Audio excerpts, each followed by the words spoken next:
I don't know how I feel about Safelink Queen of Pain either. I don't know. This Queen of Pain really threw me off. I'm gonna lean towards Nigma for sure. Their drop just makes more sense to me.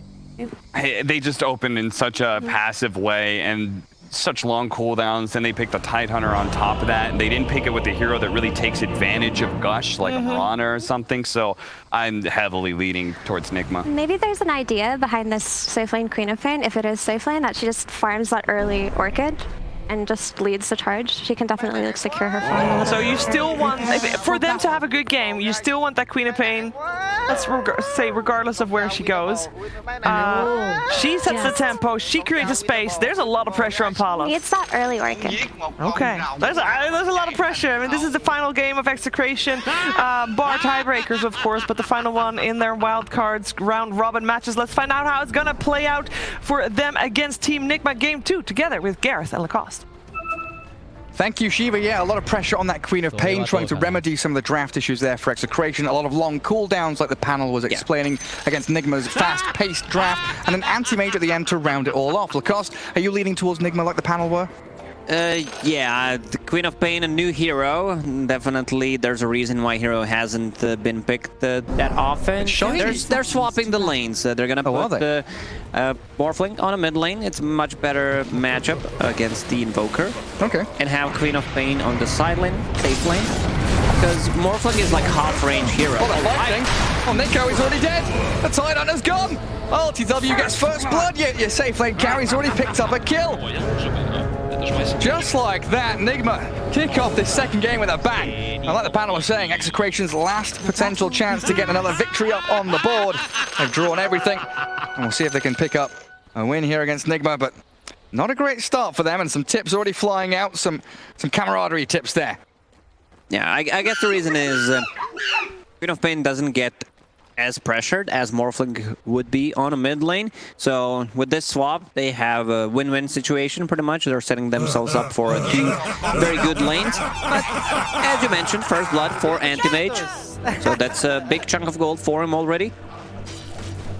Yeah, great start. So that's going to be that nice quick move into the Ring of Health. That'll give them the sustain, and you really do start to think about the snowball from the Anti-Mage there as we take a peek into that mid lane. Miracle against Yoe. Already just harassing back that Morphling with his right clicks. Also Enigma deciding to swap things around. We have GH playing position 4 Elder Titan in the safe lane. Wouldn't be able to do much on the top lane against two range heroes. It just completely shuts down the ET, so there are swapping things around. Hiroki right now will block the big camp and also do the pull. A lot of stuff happening at the same time. Dota, straight up efficiency. Kuro, very good at it. Everyone already getting off to a great start. And I guess also, BDZ dying bottom. GH there with his bonus damage out of that Astral Spirit just runs the Dark Willow down. Finds a nice pick-off.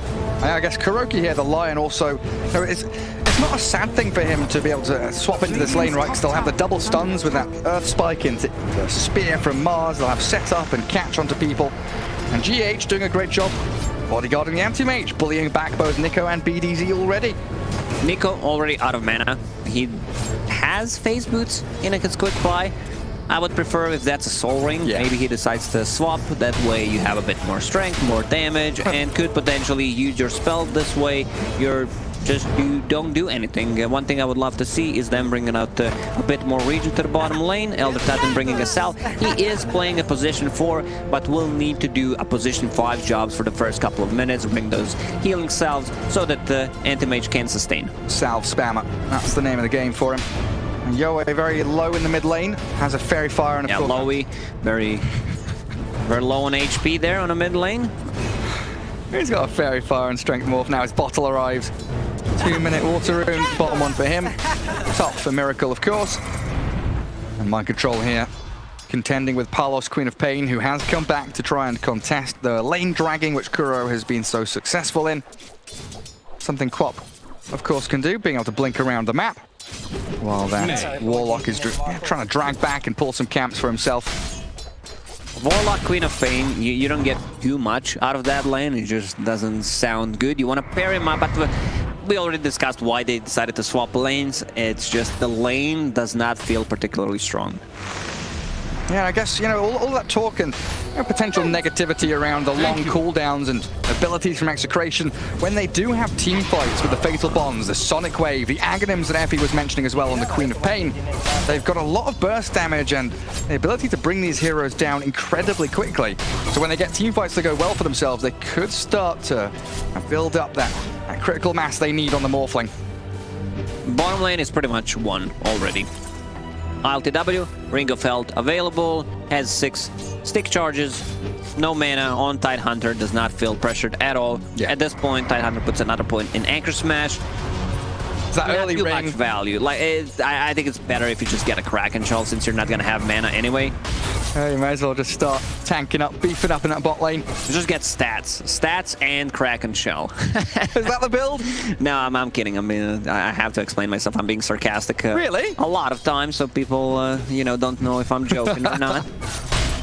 Someone might do it in pub and then quote me, slide into my DMs, send some angry messages. No, they'll be thanking you, and you'll be congratulating them for winning with such an amazing build. Nico, he's dead down in the bottom lane, caught out. Kind of wanted to die in that situation. He'll respawn with a nice double wave coming his way, and of course, full resources again for him. But yeah, like you're mentioning, it's a victory for Nigma no matter what way you look at it down in the bottom lane. GH pulls back, iLTW spamming denies, trying to get rid of all the resources that they wanted to claim, and a good little tornado there. Did that bottle refill? Did Yoe's bottle get refilled? It did. Okay. It was close though. Good attempt from Miracle to stop it. Yeah, it's a nice try, you know, just try to disable him, send him up in the air so he can't pass the bottle up. Queen of Pain on top of the CS board. You definitely need to get, like Orchid might just get a power treads, but Queen of Pain's strength is jumping on a certain hero, blowing him up. Orchid just feels natural. Yeah, early days, Invoker, AM, Lion, probably the big targets there for you as the strength more from Yoe gets him out of danger. Out of the grasps of Lion, who did rotate into mid, while it looks like GH's Courier sniped by BDZ. We see a lot more just mana burners being picked up. Like Lion, in this game, Nigma, they got 3. You have Mana Drain, yeah. you have Anti-Mage, and you also have EMP. Nyx Assassin super popular. Before, like this was one of my most annoying combos to play against. She's gonna be fine. Nyx Assassin plus Medusa, when she was stealing mana, you weren't able to use your abilities. Mana burn plus a snake, whole mana pool gone. Especially like Wraith King before he got his Aghanim shard. Solo kill. Oh, Miracle killed Yoe mid. Well, he deserves that's it from mind control, that's for sure. So what was that? Just a shift down with the Morphling and shift down, got surprised by a tornado. Complete surprise, yeah, for everyone. Nico chased down again, not really having a laning stage to himself, and a surprise that he's got 20 CS, honestly, the way things have been going down bottom lane. 7 denies as well. Right, it's down to BDZ pulling and dragging the wave back, allowing the Tidehunter to get something, at the very least.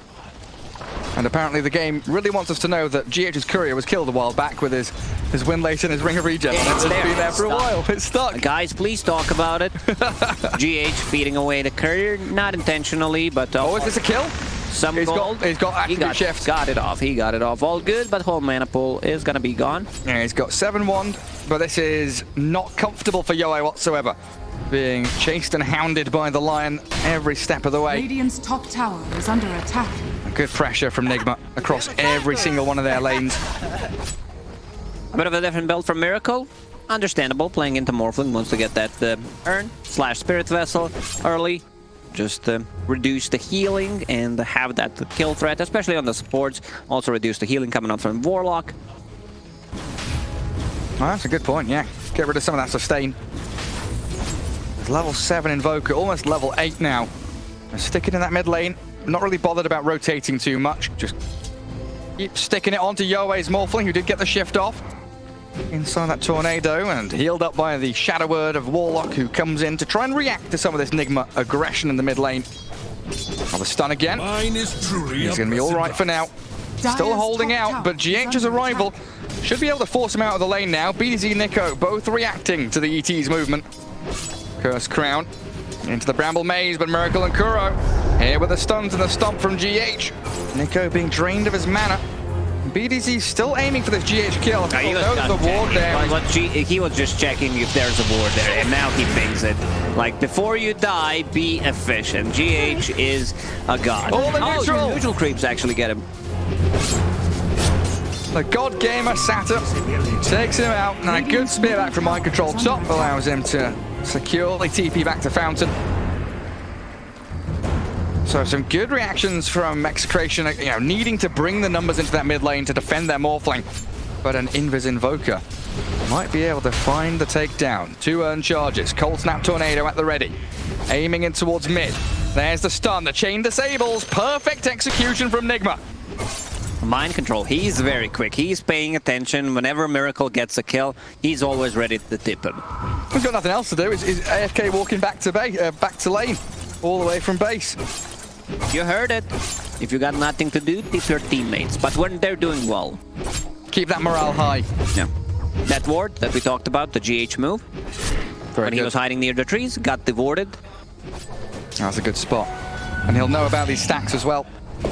Warlock and Tide trying to pick up the pieces in their own triangle. And GH sees them. Spirit comes across. Bot lane, I mean, it's just completely free for this Anti-Mage. There is no contest whatsoever. The only hero that AM needs to be afraid of is Queen of Pain rotation, possibly like Tidehunter Ravage. One of the reasons why he decided to go for the power threats, it will increase his farm early on before he gets the Battle Fury. And then you have tankiness, like you get extra tankiness from the Power Strike Trends, mid lane, 5 times in a row. Karoki's just being annoying. He's on the mid lane using mana drain and getting a couple of kills. Stuns people while EMP is there, and it's gonna be a fast Spirit Vessel. Miracle just needs 900 gold to finish it off. And that's the thing, you know, these 4 heroes here outside of the Anti-Mage for Team Nigma, they're going to be ready with their level 6s. I mean, Mars drops up in the top lane, dies to Palos after spending his arena. That Sonic Wave looked like it was able to take him down. Well, Miracle in towards the Dark Willow. Quick little Bramble Maze onto him and Kuroki. Shadow Realm to try and split away from it.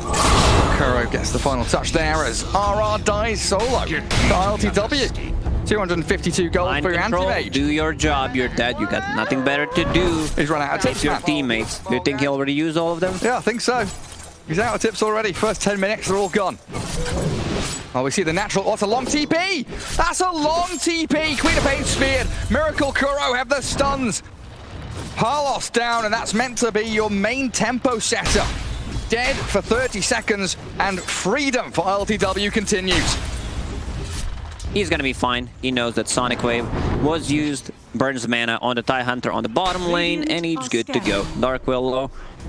Maxing the Shadow Realm in this situation as a Dark Willow just feels bad. You know, not a fan? Not a fan. You want to be able to have that Bramble Maze, long duration latch, especially against the AM, even Elder Titan ET going into drums. Something that isn't really too popular. We've seen one on the mid lane in the previous game, built by Invoker.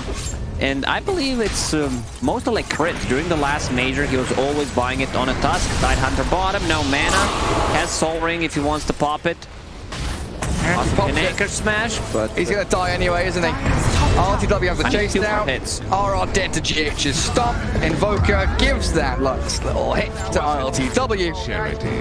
And Nigma 10-2 with a 3k lead, really starting to run away with things here. You can see Mind Control. He's out of tips, but every single time that they do something good, he goes with the well play. Oh, okay. He's replaced it then. I'm not finding a pattern here, Gary. Oh, it's a very good one. Very good one. But yeah, think about the drums. You know, in the previous game and even in this one, marching to the beat of your own drummer, you know, they're playing fast, they're buying fast items, giving them that speed to just run at their opponents. And I think it was an idea that Cap brought up. This move in particular, when you are running at a Warlock, similar to what he was explaining about the Ancient Apparition, was that you don't get the chance to set up for a proper 5v5 team fight, which is what XctN are built around. This is what they want to do. While you have Nigma's draft, they don't really care too much about their cooldowns.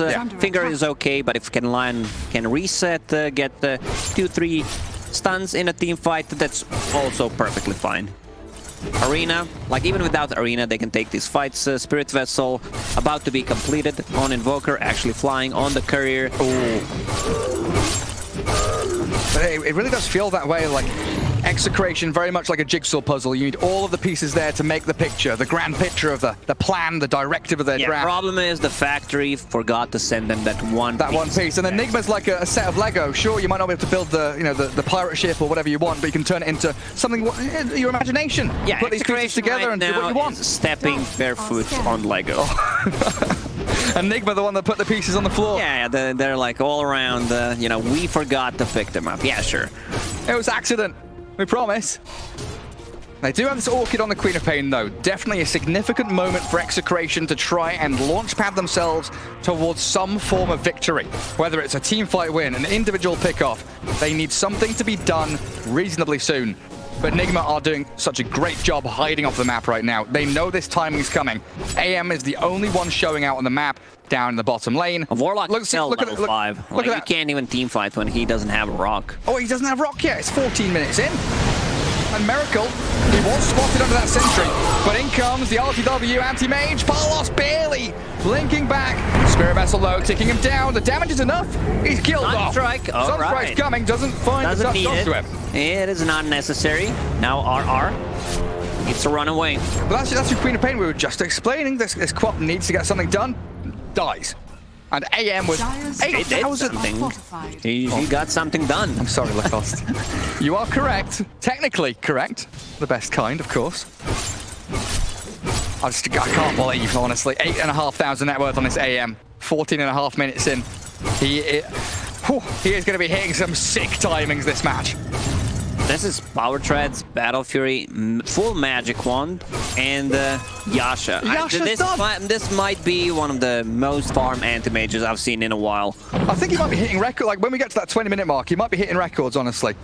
We'll be looking at like 15k net worth anti-mage 20 minutes in. It's going to be that insane. Especially with Ancient stacks and with his team smoking up in front of him. GH Miracle Kuro, the gank squad extraordinaire coming out into this dire jungle. Setting up some vision. They want Morphling. They understand if Morphling's not having a game. And so far, he isn't. He's sitting at the mid-net worth. As Yasha completed, Yowie understands something's cooking, something's going on, goes all the way around and farms a big camp close to tier 2 tower. Goes from 12 o'clock to 3 o'clock. And the pings do come out. Smoke wears off. Dire Observer, what I believe, spotted a little bit of that maneuver from Nigma. And 5 heroes converging from Execration in towards the Invoker. A little combo there with the Fatal Bonds and that Golem dropped in. BDZ down to Miracle and the Sonic Wave pushing him to high ground. Invoker gonna die. Finally down to Yoan.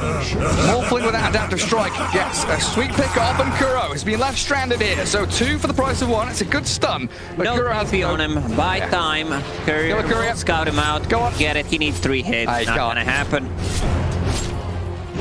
Good usage, like first rock, 15 minutes in, they got a big kill on Invoker, they kill a Lion on top of it. Problem is, iLTW, Anti-Mage, not contested, not a single death on him. This hero actually fits the whole style of the tournament. Yeah. Anti-Mage, yeah. Yeah, it's a nice little pick up there. I mean, I don't know if anyone said it, but it just came through my mind. I'm a bit slow sometimes, apologies. He's not got the proper set on, but looks a little bit like Cap with some of the cosmetics. That's a good arena. Nico and the Golem trapped inside of it. A bit of an overkill. They even bring Miracle to the mid lane. Dead is dead. iLTW, what are we at? 10k now, 17 minutes in. Blink Dagger up for mind control. So it's not just the AM. Also the Mars and the Invoker picking up these pieces that give them such tremendous team fight. And the ability to reset as well. I think that's another point we should touch on here. Now, the arena, the stomp, the stuns, they've got Tornado, another good example. A lot of stuff that they can just throw. Well, Execration, they need to go in, they need to get stuff done. Rock, Ravage, 1-2 quick kills, and then go for more. Yeah, once they commit, they commit. And BDZ? Done. Actually gonna die. So the Spirit Vessel. Tornado does not hit, doesn't even need it. Another one for Miracle. Another notch. And Tidehunter still hasn't been able to get a good Ravage out, or any Ravage really. Shows himself in that mid lane. Immediate stomp. Can they burn his mana? Spear back. Into drain, keep draining. Under the Spirit. No mana. He's tanky, this fella, though. You can't really bring him down unless you want to expend some big ultis and cooldowns, which they don't really have too many left of. And this is all space creation. Defender mid-tier 1 is Team Nigma, and that's exactly the man we should be looking at. iLTW continuing to race ahead and become the unstoppable force that Anti-Mage can be as Yahweh, he picks up Kuroki. Lion stepped out a little bit too far. Tornado misses out. Mind Control spears back the Tide, but still chasing forward. Turning into the Mars and spearing him back. Yahweh gonna find the kill on Mind Control there. 2 good kills. Double damage also spawned. Yowie will pick it up. Yowie, he is recovering nicely. Has SNY done plus a double damage. Some status resistance, always going to be much better than building up Manta style against the Lion, against the ET Stomp, Cold Snap as well. And this is where XctN are meant to be really strong, right? Ravage ready, Sonic Wave coming up with enough mana for Palos in a second. Golem is at the ready too. And when the Invokers deny that tower right under their noses. Free gold. You get a gold for denying a tower. Easy money. Not a lot of money. Decent amount of money. Nothing too spectacular, but I like that it's added to the game. You know, gives you a bit of something for trying. Yeah, a little bit of something, son. Feels nice. Maybe a mango on top of it would feel also very good. Radiant are scanning. So a little cherry on top, mango on top. Tier 2 items starting to be picked up. A little bit delayed there. Bullwhip comes out for the Morphling. Nico grabs his Blink Dagger, so that's Phase, Hood, Blink. And Miracle. Another move into mid. But that's a Golem Terrorize. Feared up and into the Babel Maze. Under a Sentry Ward, Miracle. Do they have the finishing touches though? Yoe's completely out of mana. GH and Mind Control have soloed down Palos, and now Yoe's on the run. iLTW's decided to join in this battle, and he is at that 14,000 net worth point 20 minutes in. Not quite the 15k, but definitely They're up gonna there. go inside a pit. He's just staying 5,000 gold ahead of the enemy carry. I'm talking about the Morphling, even though he played the mid lane without Warlock Golem. They're not gonna take the fight. Ravage finally, you know, might be used. We have a Blink Dagger available on Tidehunter. It's been a long time coming. He's just building up the damage. Now, the longer you hold it, the more damage it does. Stacking the tentacles. Lacoste, we need another warning for your sarcasm meter. Yoe stunning out the Lion. Does claim. Oh, good spear. Soul Finger of Ring, death back. not enough. Yoe Not dropping. enough mana They get the for it. Morphling. Couldn't even kill Kuroki. And iLTW with the Aegis now, just running straight towards XctN. The whip towards it, movement speed forward, onto BDZ.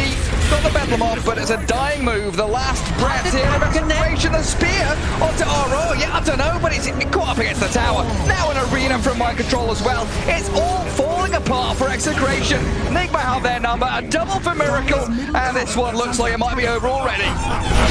Roshan, Nigma controls the team fight. The Stomp or Lion Stun into Mana Drain, into EMP. Tidehunter tries to get some mana, uses a Magic Wand plus a Soul Ring. Not enough. Skip the Mat School. That one class, you know, when they were talking about the Soul Ring, how much he needs for it. Can't get it off. Like, even if he gets it off, it's just a complete waste. Team fight already over. Yeah. And now this entire map, I think Effie brought up that point about long cooldowns. Once you have expended them, you can get choked out very quickly. The map becomes small. You can't have anyone showing on the lanes because you don't have the ability to fight as a pairing or as a trio. You need everyone together as a 5-man unit. And XctN don't have that right now. Their arsenal is depleted. Now you have all these small buffs that you can throw onto Anti-Mage. Oh, they missed that spear. They won't miss the stun from Kuro, though. And RR, an absolute freebie for them. So you have Solar Crest, which is not a small buff. And then you have ET popping the drums, possibly using the Bullwhip on top of it, giving Anti-Mage almost max movement speed in the team fights. Look at iLTW. Dragon Scale onto the tier 3. Chips away out. Scotty, I just stopped paying attention after he got like 14 minutes Battle Fury, Yasha, and yeah, it was a 17-minute Manta style on top of it. Not a single death. I was going to ask, what's his score right now? It's like 4-0 something? Or? Yeah, 4-0-4 at the moment. Death's not found? Nope. Error. Beautiful stuff from iLTW. That was a nice one, Gary. I hope chat appreciates it. Thank you, thank you. Definitely never used that one before. And now, outer towers. Final one remaining is the bottom. But there is a wave pushed pretty hard out across the Radiant side.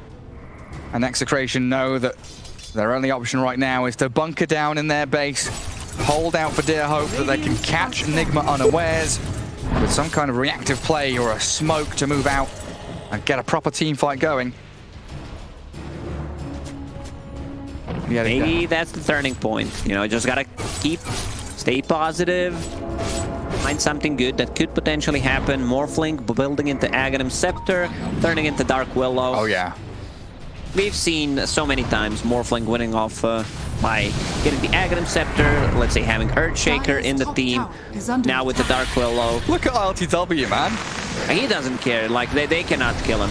Not a solitary damn given by this man. And RR clipped by that tornado, cold snap and that Earth Splitter, while Anti-Mage moving forward, but the blink away.